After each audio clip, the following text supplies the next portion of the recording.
ang mga kwento ng pag-ibig, kwento ng buhay at kwento ng pag-asa dito sa Barangay Love Stories. Love Stories.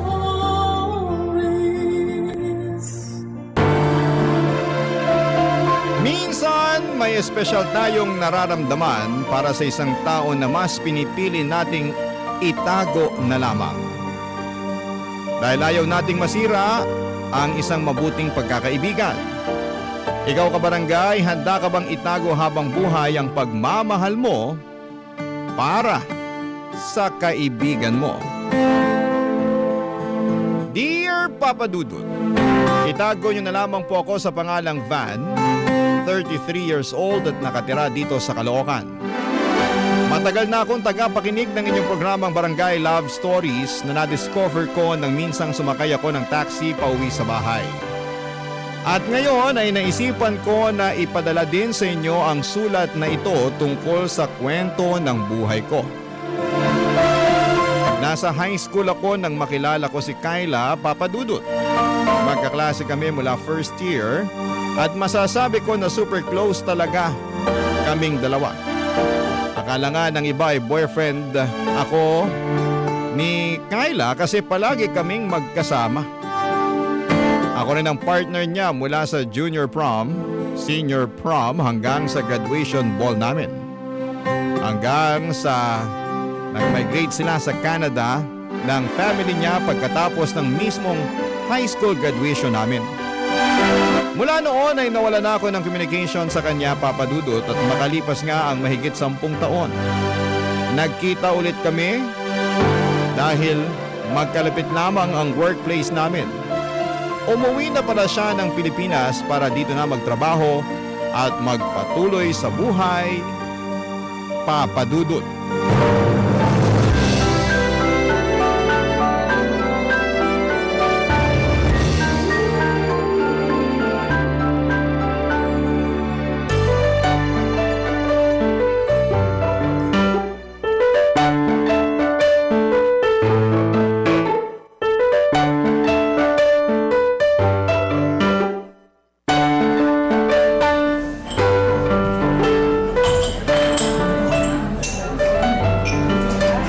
Grabe, Kyle, ang tagal natin di nagkita. Oo nga eh. Buti talaga naglakas loob akong lapitan ka dito sa table mo kahit hindi ako sigurado kung ikaw ba yan. Ikaw naman kasi, di ka man lang nagparamdam na nandito ka pala sa Pilipinas. Paano naman ako magsasabi? Wala naman akong contact sa'yo. Sa social media. Kahit man lang sana doon, nagparamdam ka sa akin. Ay, oo nga no. Pero alam mo kasi hindi naman ako masyadong active doon.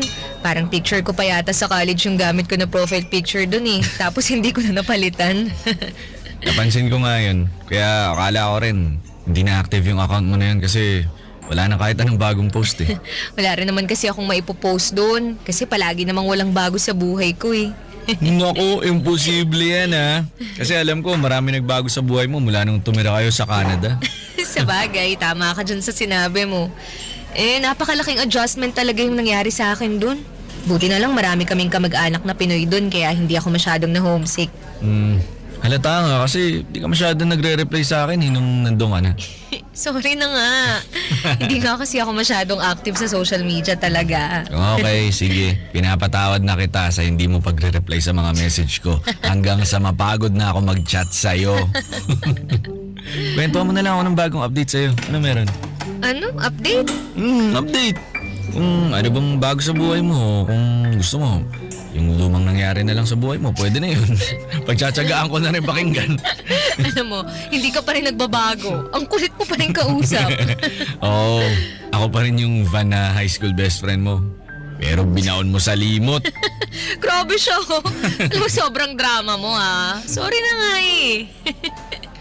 Magkwento ka na lang kung ayaw mong unahan pa kita ng mga kadramahan ko sa buhay. Ew. Magdadrama ka talaga ha. Uy, di bagay sa'yo no. Pero sige, magkikwento na ako. Ano nga bang ikikwento ko? Siguro yung tungkol na lang sa last boyfriend ko. Kasi sobrang laki ng problemang binigay niya sa akin eh. Hoy, mukhang exciting na kwento yan ah. Oo, sobrang exciting talaga. Alam mo, muntik nang masira yung buhay ko. Lo, bakit? Ano nangyari? Muntik na rin kasi akong itakwil nun ni na daddy at mommy nung malaman nilang pumayag akong maging... Ayun, kabit ng boyfriend ko. Pumayag ka maging kabit, Kayla? Ano pumasok sa isip mo't ginawa mo yun? Love? Nako! Di sapat na dahilan yan para sirain mo sarili mo at buhay mo. Alam ko naman yun. Kaya nga ako na mismo ang nagdesisyon na tapusin ang lahat sa aming dalawa eh. Alam mo, natuto na ako. Tsaka na-realize ko na rin na hindi ko deserve yung ganong klaseng relasyon. Mabuti naman. Walang taong deserve na maging third party o kabit sila sa isang relasyon. Tandaan mo yan, Kayla. Papa Dudut, siguro'y narinig nyo na rin yung kasabihan na in every best friend story ay palaging may isa na nai-in love. At sa aming dalawa ni Kayla, ako yung nahulog at nagmahal. High school pa lamang kami nang maramdaman ko yon, pero itinago ko yon sa kanya. Kasi mas nanaig sa akin na i-treasure ang friendship naming dalawa. At may takot din ako na kapag umamin baka mawala siya sa akin bilang kaibigan at babaeng mahal ko. Kaya naman nakontento na lamang ako sa pagiging best friend niya ng ilang taon. At mabuti na lamang talaga at dumating ang panahon na nag-reconnect kaming dalawa. Unti-unting bumalik ang closeness namin at madalas kaming nagkikita at magkatawagan para lang magkumustahan. Palagi naming ina-update ang isa't isa kahit pa nga noong magkaroon ulit siya ng boyfriend. Pero ilang buwan lamang ang lumipas, sinabi niya sa akin na naghiwalay na sila ng boyfriend niya, Papa Dudut.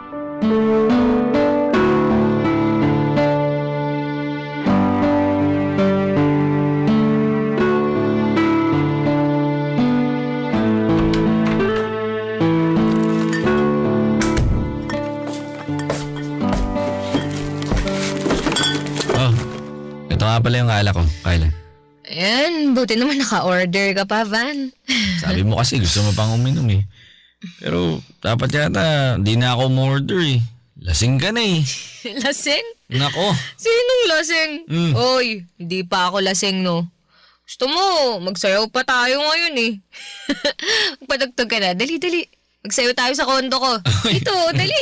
Wag na. Matumba ka pa dyan. Hindi ako matutumba kasi hindi nga ako lasing.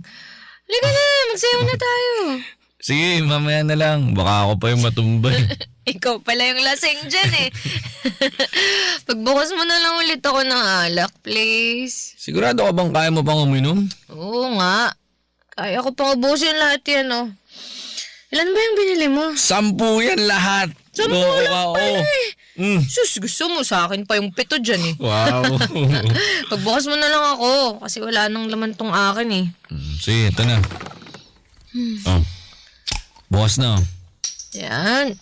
Thank you, Van.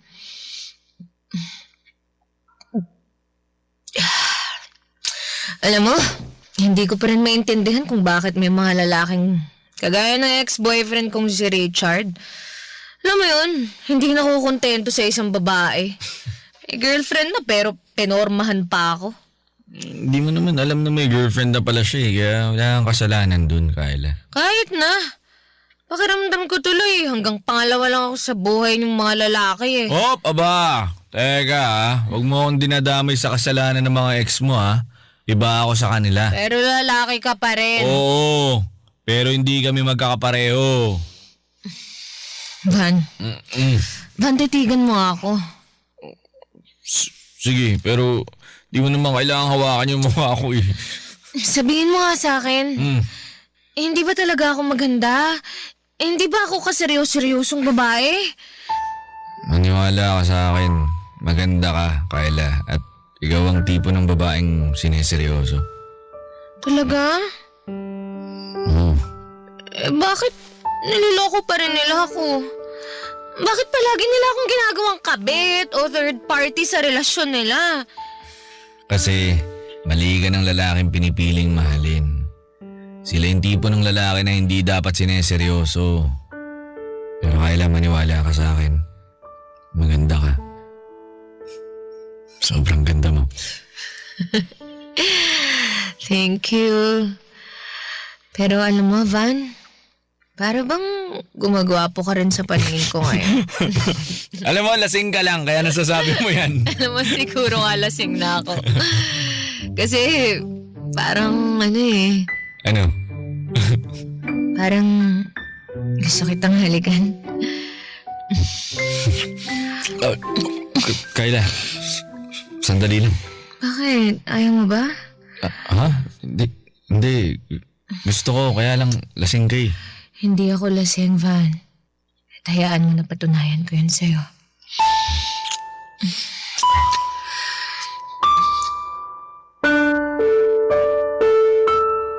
Papadudod, sobrang tagal ko nang gusto si Kayla at matagal ko ring itinago ang espesyal na nararamdaman ko sa kanya. Hanggang sa mag-migrate nga siya sa Canada. Kaya tuwang-tuwa ako na mag-reconnect kaming dalawa, kaya lang naunahan pa rin ako ng takot at katorpehan ko. Kaya nakontento na lamang po ako sa panunumbalik ng friendship naming dalawa. Hanggang sa magkaroon na nga ulit siya ng boyfriend at nakilala ko rin naman ang boyfriend niya at inakala ko na mabait ito. Hindi ko alam na niloloko na pala nito ang babaeng pinakamamahal ko. Kaya naman nang malaman ni Kayla na may ibang girlfriend si Richard, kaagad siyang nakipaghiwalay dito at niyaya akong uminom sa kondo niya. Ginawa ko ang lahat para i-comfort siya, papadudot, at hindi ko inaasahan na mauuwi sa mainit na gabi ang pag-comfort na ginagawa ko sa kanya, papadudot. Barangay Love Stories. Barangay Love Stories. Papadudot, sinubukan kong mag-control ng sarili ko at pigilan si Kayla. Pero siya talaga ang mas mapilit ng gabi na yon. Ayoko na sanang i-take advantage ang pagiging heartbroken at pagkalasing niya, pero nadala na rin ako sa init ng katawan na nararamdaman ko ng gabi na yon. Kaya naman tuluyan na ring may nangyari sa aming dalawa. Nauna ako nagising sa kanya kinabukasan, pinagluto ko pa nga siya ng breakfast bago ako umalis sa kondo niya. Pagkatapos noon ay 2 araw kaming hindi nagparamdam sa isa't isa. Wala yung normal na kumustahan sa chat o tawag. Siguro kasi pareho kaming nahihiya sa mga nangyari. Hanggang sa siya na rin mismo ang nagchat at nangumusta at nagaya na magkita kaming dalawa, papadudot.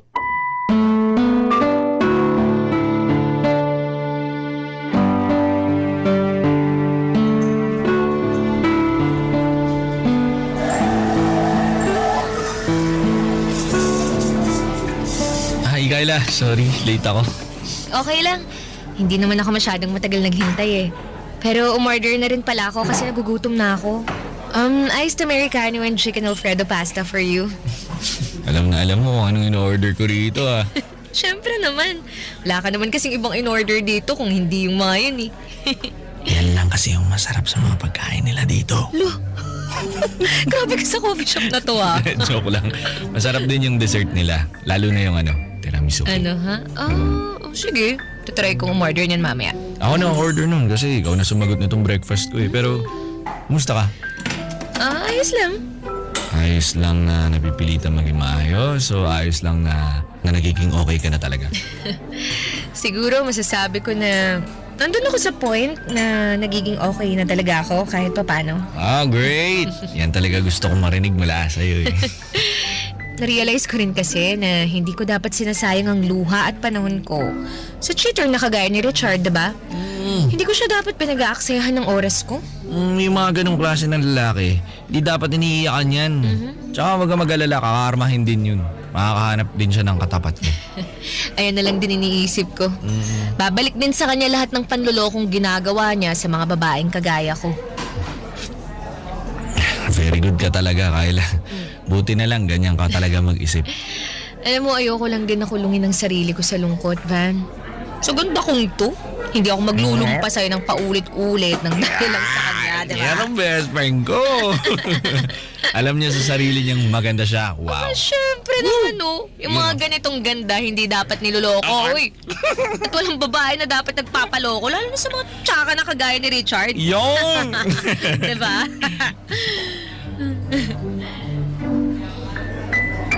Um, sorry. Bigla ako natahimik, Van. Yung tungkol nga pala kasi sa nangyari nung nakaraang gabi. Ayos lang yun. Huwag mo nang isipin yun. Ang totoo, hindi ko rin naman masyadong iniisip kasi parehas lang naman tayong lasing nun, di ba? Nadala lang tayo ng alak, kaya yun. Yun. Oo. Alam mo, sorry dapat mas nag-control talaga akong gabi na yun. Okay lang. Kasi naaalala ko na ako talaga yung naging makulit nung gabing yun. Kaya hindi mo kailangang mag-sorry. Pero, Van, okay naman tayo, di ba? Oo naman. Okay na okay tayo. Kalimutan na lang natin kung ano nangyari nung gabi na yun.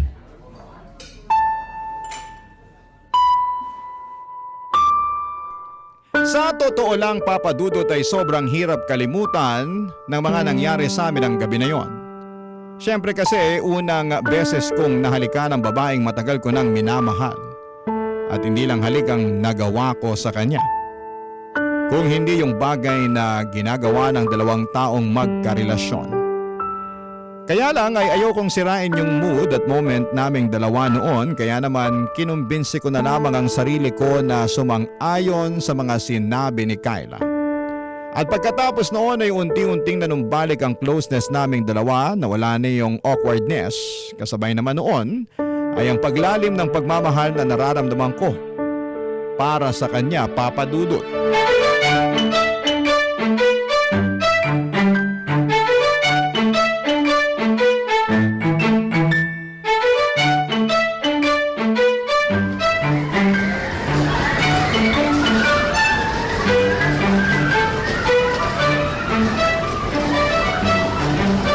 Grabe, nakakapagod yung last roller coaster na sinakyan natin. Ay, hilong-hilo talaga ako. Halata nga eh. Akala ko masusuka ka na kanina kasi sobrang pula ng mukha mo. Muntik na talaga akong masuka. Pinigilan ko lang kahit nalalasahan ko na yung maasim na lumalabas sa lalamunan ko. Kadiri ka, alam mo yun, ha? Nilunok ko Kadiri, naman kagad, di. Huwag ka na mag-alala. Ewan ko sa'yo, kadiri ka talaga. Ay, joke lang. Ito. Pero grabe naubos talaga yung energy ko sa mga sinakyan natin dito sa amusement park. Alam mo, nagtataka nga ako kung bakit ang bilis mong mapagod eh. Ngayon lang di kasi ako nakapaglakad ng ganito katagal. Alam mo, sabi ko naman sa'yo, samahan mo akong mag-jogging. Para na-exercise yung mga binti mo. Ano, tas iiwan mo na lang ako, ganon. Huwag na uy. Grabe siya. Kailan ba kita iniwan, ha? Sabagay, di pa nga naman nangyayari yan. Sige, susubukan ko na rin mag-jogging. Yan, sakto. Alam mo, may sasalihan akong fun run next month. Samahan mo na ako. Ano? Okay, sige. Yo. Atid kita doon, saan ba yan? Hatid. Sasamahan at sasabayan mo akong tumakbo. Teka, Ako to. ni-imagine ko pa lang parang mapagod na agad ako eh. Huwag ka mag-alala, babagalan ko lang pace ko sa pagtakbo para makasabay ka sa akin hanggang finish line. Ano? Huh? Cute naman Anong cute dun? Ang cute nun yung sabay tayo magkocross ng finish line. Parang yung mga nakikita ko lang sa post sa social media. Yung mga magjojowa na mag-aawak kamay, tapos yan, pagka nasa finish line. Ganun. Hindi tayo maghahawak kamay pagdating sa finish line, ha? Okay. Kasi hindi naman tayo magjowa. Kaloka ka. Okay, alam ko, pero alam mo, naisip ko, kaya kung totohanin na lang natin. Totohanin ng alin? Yung pagiging magjowa. Nagjo-joke ka lang, di ba? Pwede nga, pwede hindi. Naisip ko lang kasi na bakit hindi natin subukan kasi matagal na rin naman natin kilalang isa't isa. Naku. Alam mo, Van, ayoko munang mag-boyfriend, lalo na ngayon. Lalo na niloko ako nung last boyfriend ko. Nandito pa rin yung pakiramdam na lolokohin ako ng mga lalaking nakapaligid sa akin eh. Pero iba ako sa kanila, Kyla. Alam mo yun. Tatlo nga lang naging ex-girlfriend ko eh. Lahat sila sineryoso at hindi ko niloko. Ako pa nga yung niloko, di ba? Kaya kung sakali na magiging tayo, makakasigurado May ka gusto na... ka ba sa akin, Van? Ha? Ano? Hindi naman mahirap matutunan ng pagmamahal ah. Hindi ka mahirap magustuhan. So wala kang gusto sa akin? Wala pa. Ayun naman pero... pala eh. Wala ka naman palang gusto sa akin. Kaya walang dahilan para maging tayo. Okay? Okay. Okay. tama ka dyan sa sinabi mo, Kayla. Hanap tayo ng mabibili ng inumin. Nauuhaw ako eh. Tara, nauuhaw na rin ako eh. Papadudot ng mga oras na yon ay sobrang gusto ko nang sabihin kay Kyla na hindi ko lang siya gusto. Kung hindi ay matagal ko na siyang minamahal. Kaya lang, ewan ko ba, inatake na naman ako ng katorpehan at kaduwagan ko. Bigla rin kasing pumasok noon sa isipan ko na paano kung hindi niya naman ako gusto? Paano kung hindi naman kami parehas ng nararamdaman? Paano kung mawala siya sa akin bilang kaibigan ko? Yun ang mga bagay na kahit kailan ay hindi ko yata matatanggap. Kaya naman nagpanggap na lamang ako na hindi ko siya gusto. Para maprotektahan ang ilang taon ng pagkakaibigan naming dalawa. Papadudot. Barangay Love Stories. Barangay Love Stories. Papadudot, parang gusto kong magsisi na hindi ako umami noon kay Kyla tungkol sa totoong nararamdaman ko para sa kanya. Kasi pag kakataon ko na sana yon na ipagtapat sa kanya na matagal ko na siyang minamahal. Nainis talaga ako sa sarili ko kasi may mga oras na gusto ko na talagang umamin sa kanya. Sobrang hirap kayang hindi sabihin at iparamdam sa taong minamahal mo na mahal mo siya. Pero dahil wala akong ibang choice at ayoko na masira ang friendship naming dalawa, ay pinilit ko na lamang na makontento bilang kaibigan niya. Masaya naman kaming pareho at masaya ako na madalas kaming nagkakasama kahit papaano, papadudot.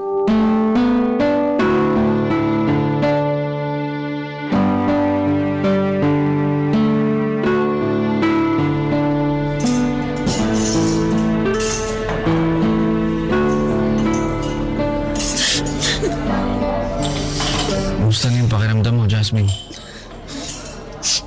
Medyo okay na, Kuya Van. Thank you sa pakikinig mo sa akin, ha? Wala yun. Sabi ko naman sa'yo eh. Nandito lang ako pag kailangan mo na makakausap tungkol sa mama mo. Siguro, abangan mo na lang din yung pasensya mo sa kanya. Tumatanda na rin kasi sila. Gaya ng mami ko, paiba-iba yung mood nila madalas. Totoo nga yata yung sinasabi ng iba na may mga magulang na tumatanda ng paurong. At kasama na yata doon yung mama ko eh. Grabe ka naman kay tita. Nag-alala lang din talaga yun sa'yo. Kasi ang dami akong naririnig na hindi maganda tungkol sa boyfriend mo. Kaya mas pinag-iigpitan ka niya sa mga lakad mo. Eh sana naman kasi binigyan niya ng chance na mas makilala pa si Luis. Para malaman niya kung gaano kabait yung boyfriend ko. Sabihin mo na lang din kay Luis na magdoble effort siya para mapalapit sa parents mo. Wala na masyadong sinasabi negative si tita tungkol sa kanya. Eh, yun talagang sasabihin ko sa kanya. Kuya Van, thank you sa pakikinig sa akin, ha? Eh sana hindi kita na-istorbo ngayong weekend. Ayos lang yun. Wala naman talaga akong ibang lakad ngayon eh. Salamat din dito sa kape tsaka pastry. Nilibre mo pa ako. Wala yun.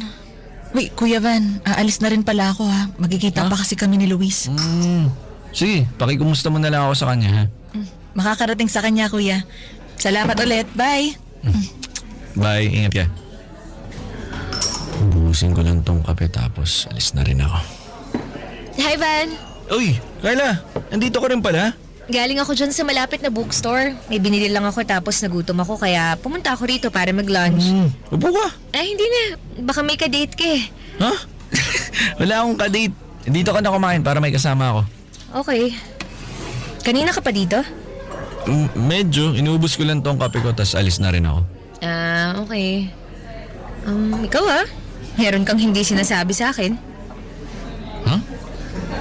Ano yun? Ipinopormahan ka na pala, hindi ka man lang nagkikwento.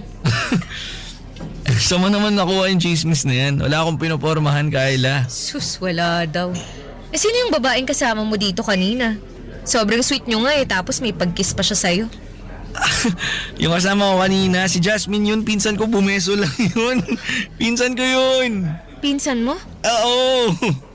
Close talaga kami noon kasi parang ako na yung kuya noon. Nagkita kami kasi nagre-rant siya tungkol sa pagtatalo nila ng mama niya. Ayaw kasi ni tita sa boyfriend niya, kaya yun. Binigyan ko ng payo para mag-aayos sila.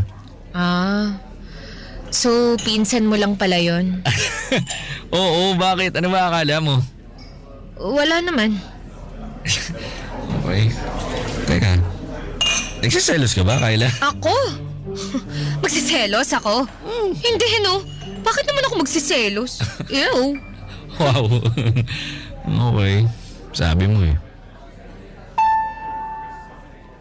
Hindi ko alam, Papa Dudut, kung assuming lamang ako pero pakiramdam ko talaga, nagselo si Kyla sa pinsan kong si Jasmine. Nagiba kasi ang pinta ng mukha niya tapos ay nabakasan ko pa yung inis sa boses niya. Natatawa talaga ako noon na medyo kinikilig kasi naisip ko na nagkakagusto na rin sa akin si Kyla. Pero syempre pinigilan ko ang sarili ko na maging sobrang assuming kasi baka mamaya mas masaktan lamang ako sa bandang huli. Kaya lang ng mga sumunod na araw ay bigla ko na lamang naramdaman na parang iniiwasan ako ni Kyla. Ilang beses kong inisip o inalala na baka may nagawa akong bagay para ma-offend siya o magalit siya sa akin. Pero wala talaga akong maisip. Ilang araw niyang hindi sinasagot ang mga chat o tawag ko. Kapag nagre-reply siya ay palaging super late o cold naman. Hindi ko na nga natiis kaya sinubukan ko na siyang kausapin noon, Papa Dudut.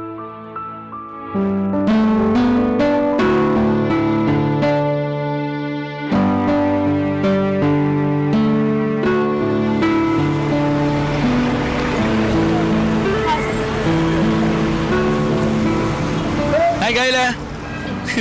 Van, anong ginagawa mo dito sa labas ng office namin? Sinusundo ah. Tapos na shift mo, di ba? Oo, pero may ibang lakad pa kasi ako. Ah, okay. Saan lakad mo? Hatid na kita. Dala ko naman yung kotse ko tsaka malapit lang ako nakapark dito. Wag na kasi baka makaabala pa ako sa'yo. Out of the way din kasi yung lakad ko eh. Ayos lang. Wala naman ako ibang gagawin ngayon eh. Samahan na kita. Okay lang ako, Van. Hindi ko naman kailangan ng kasama dun sa pupuntahan ko. Kaya mo man lang akong ihatid kita kahit out of way pa yan. Para hindi ka na mag-book ng sasakyan papunta ron. Hindi, wag na. Ayos lang talaga ako. Sige ah. Kyla, sandali! Ano ba? Iniiwasan mo ba ako? Ha? Bakit naman kita iiwasan? Hindi ko alam. Kaya nga ako nagtatanong eh. May nagawa ba ako? Nasabi ba ako na hindi mo nagustuhan? Wala, okay? Busy lang talaga ako. Sige na, alis na ako. Kyla, may problema ba tayo? Wala nga, Van. Bakit ba ang kulit mo? Dahil alam ko may hindi ka sinasabi sa akin. Kyla, ano ba kasi yun? Ba't mo ba ako iniiwasan? Kasi naguguluhan na ako, okay? Naguguluhan na ako sa nararamdaman ko para sa'yo. Ano ibig mo sabihin? Hindi ko na naiintindihan ang sarili ko, Van. Hindi ko na naiintindihan kung gusto na ba kita o ano. Gusto mo ako? Hindi nga ako sigurado eh. Kaya iniiwasan kita kasi alam kong mali itong nararamdaman ko. Walang mali sa nararamdaman mo. Dahil matagal na kitang gusto, Kyla. Ano? Bakit ngayon mo lang sinasabi yan? Matagal mo na palang alam sa sarili mo na gusto mo ko. Pero ni minsan hindi mo sinabi sa akin noon.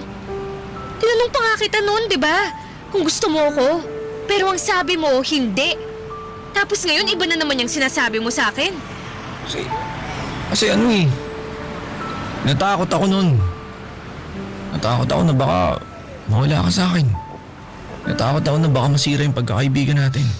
Kaya nga mas pinili mo na lang na itago, ganon. Mas pinili mo na lang na magpakaduwag. Kung hindi pa ako maguguluhan at iiwas, hindi mo aaminin sa akin yung lintik na nararamdaman mo para sa akin. Sorry, Kyla. Ayoko lang talaga na mawala ka bilang kaibigan ko kaya mas inalagaan ko yung friendship natin dalawa. So okay ka na pala sa magkaibigan lang tayo?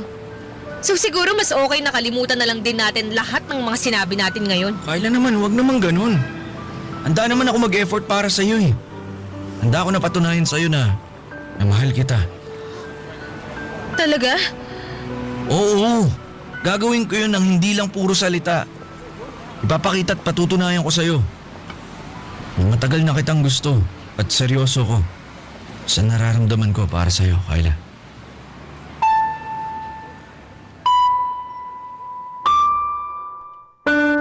Para sa akin, ang pinakamagandang way talaga ng pag-build up ng isang relasyon ay kung papaano ninyo binuo at pinatatag ang inyong pagkakaibigan.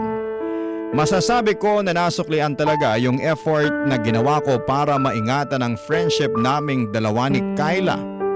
Kasi pagkatapos ng araw na yon ay niligawan ko siya at hindi nagtagal ay sinagot din niya naman kaagad ako. Hindi na niya ako pinahirapan kasi sigurado naman daw siya sa sarili niya na mahal niya rin ako. Lahat talaga ay may tamang panahon, may tamang oras para sabihin mo sa taong minamahal mo ang totoong nararamdaman mo. At kung may aral akong maiiwan sa araw na ito ay huwag tayong magpadala sa takot. Mas matakot tayo kapag nawala sa atin ang mahal natin nang hindi sumusubok na ipagtapat sa kanila ang nararamdaman natin. Mas mabuting sumugal at malaman ang sagot kaysa habang buhay kang mabuhay sa mga katanungan na paano kung sinabi ko. Hanggang dito na lamang po ang sulat ko. Maraming salamat po Papa Dudut at higit sa lahat ay salamat kay Kyla sa pagdating sa buhay ko. Naway nakapagbigay po ito ng inspirasyon at lakas ng loob kahit paano sa ating mga kabarangay. Ang inyong forever, kapuso at kabarangay, Van. Ano ang masasabi mo sa ating Barangay Love Stories today? Aabangan namin yan sa aming comment section.